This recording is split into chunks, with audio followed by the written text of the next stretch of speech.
Bueno, pues la primera del género femenino que participa este año, Maribel, que acabamos de escuchar ahora mismo. Bueno, pues ahora vamos a seguir con el siguiente, vamos al siguiente intérprete, a José, vamos a recibir a José Sánchez, que nos viene desde Peñamillera, a quien recibimos con un fuerte aplauso.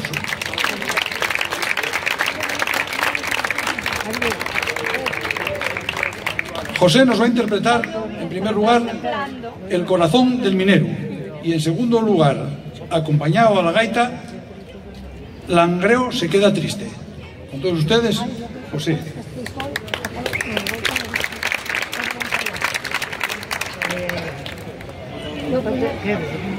Sí, vamos a ir a la ciudad de un pueblo, ¿eh?